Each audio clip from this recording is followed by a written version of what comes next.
आज हम बात करेंगे धान की फसल में पहला यूरिया कब डालना चाहिए और 1 एकड़ में कितनी मात्रा देनी चाहिए।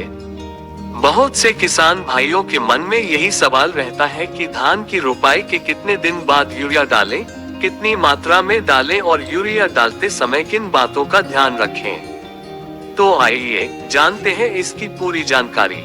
सबसे पहले बात करते हैं पहला यूरिया कब डालें। अगर आपने धान की रोपाई की है तो सामान्य तौर पर रोपाई के 12 से 15 दिन बाद पहला यूरिया दिया जा सकता है। इस समय तक पौधे खेत में अच्छी तरह पकड़ बना लेते हैं और नई जड़ें निकलने लगती हैं।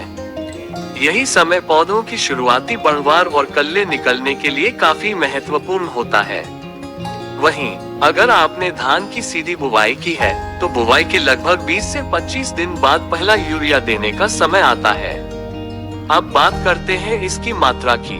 सामान्य स्थिति में पहले यूरिया की मात्रा लगभग 25 से 30 किलो प्रति एकड़ रखी जा सकती है। लेकिन ध्यान रखें, यूरिया कभी भी एक साथ भारी मात्रा में नहीं देना चाहिए। नाइट्रोजन की जरूरत के अनुसार यूरिया को 2 से 3 हिस्सों में बांटकर देना ज्यादा बेहतर रहता है। पहली मात्रा शुरुआती अवस्था में, दूसरी मात्रा कल्ले फूटने के समय यानी लगभग 30 से 35 दिन के आसपास और जरूरत के अनुसार तीसरी मात्रा बालियां निकलने की अवस्था में दी जा सकती है। अब सबसे जरूरी बात, यूरिया डालते समय किन सावधानियों का ध्यान रखें। सबसे पहले खेत में पानी की स्थिति जरूर देखें। यूरिया डालने के समय खेत में बहुत ज्यादा पानी भरा हुआ नहीं होना चाहिए। हल्की नमी या लगभग 1 से 2 इंच पानी की स्थिति बेहतर रहती है।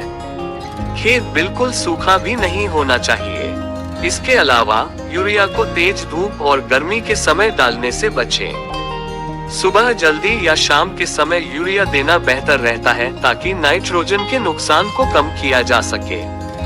और एक बात का खास ध्यान रखें, अगर आपने रोपाई के समय खेत में जिंक दिया है तो जिंक और यूरिया के प्रयोग के बीच पर्याप्त अंतर रखना चाहिए। किसान भाइयों, धान में सिर्फ यूरिया की मात्रा ही नहीं बल्कि सही समय, सही मात्रा और खेत में सही नमी भी बहुत महत्वपूर्ण है। सही तरीके से नाइट्रोजन देने से पौधों की बढ़वार और कल्ले निकलने में मदद मिलती है, जिससे अच्छी फसल लेने की संभावना बढ़ती है। हालांकि यूरिया की मात्रा मिट्टी, किस्म, मौसम और पहले से दिए गए खाद की मात्रा के अनुसार बदल सकती है। इसलिए अपने खेत की स्थिति को ध्यान में रखकर ही खाद का प्रबंधन करें। अगर आपको ये जानकारी उपयोगी लगी हो तो वीडियो को लाइक करें और अपने किसान भाइयों के साथ शेयर जरूर करें। ऐसी ही खेती से जुड़ी उपयोगी जानकारी के लिए चैनल को सब्सक्राइब जरूर करें।